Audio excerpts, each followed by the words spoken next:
For people who don't know, are you from Stockton? Stockton, yeah. So the 209 is a very serious place. People don't understand it. Like that's why they were talking about how ruthless the industry is. No, go to Stockton. Stockton's crazy. Yeah, it's a lot. My manager, Brian Sampson, is from Stockton. I know Brian.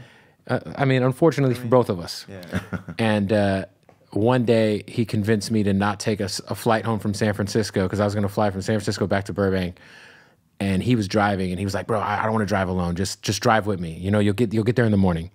So I'm like, "Fine, I'll go with you." To Stockton? No. We're supposed to drive from the Bay back to L.A. Oh, okay.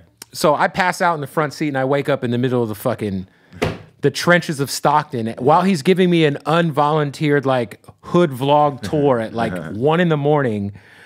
And it's a rough place, man. Stockton's serious. Tell me a little bit about just like your childhood growing up, man. Yeah, Brian's a hometown hero too, because even earlier in my, when I was before the industry, I always heard of. He did great making it to LA, working in the music business, and then he would always go home and DJ Fly, and he would give people hope that they could make it in the business. But and I don't have a relationship with him, but I just know of him, of course. Lucky for you, by the way. Stockton is great. I mean, even though it's a difficult city, I really feel like it has its challenges, like most inner city communities around the world, around the country. I grew up with a white mom and a black father who was always married to his wife. She just passed away a couple weeks ago, and I didn't have a relationship with them the way that I had with my mom. But I was a product of my community. I tried to sell drugs, wasn't good at that, got shot, watched my brother get murdered, had lots of friends die. I was talking to my friend the other day that when I think about how many people died in the year of just 1997 alone, my brother, tons of friends. I was almost at a funeral every other week for like 3 or 4 months.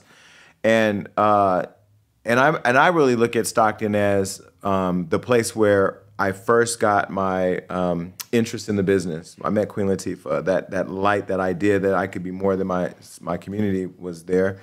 But now I'm back building my foundation and working with my mayor and my city council to launch an initiative called the I'm Ready Initiative, where we're going to target black and brown kids to bring in all the people I built a relationship with to create programming and Zoom meetings and stuff with these kids to give them hope. But then embedded in that is a lot of behavioral change and program and systemic changes that they have to make in order to be eligible. So I'm excited. I know the narrative about Stockton, and it's true, it is dangerous, but there's also so much hope there. And I always look at an opportunity where, okay, yeah, it may be fucked up, but if the right people care enough, then they'll do what it takes to make it better. Yeah, it seems like a lot of the up-and-coming artists have died recently. It's rough, man. There's like super dope thriving hip hops. To me, Stockton is like the most exciting scene in hip hop in California. Oh, really? It's bubbling. See, I'm not as tapped in on the music side. It's lit. Yeah. Shout out to everybody doing their thing out there. We had the Haiti Baby. Do you know who Haiti? Oh, of course. That freestyle on our show that went viral. No, because of you, I saw him, and then he came on my show, and I think he came on my show at a time where he wasn't really ready to do media because he was just new. Yeah. But he's super talented, and now that I've seen him grow and come to LA, and I've had lunch with him and met him again. Very articulate, solid dude, man. Very good person, and he's very talented, and I know a lot of people who matter are watching him. Yeah, Jeezy just signed with CTE with Jeezy. Oh, nice. So congrats to him.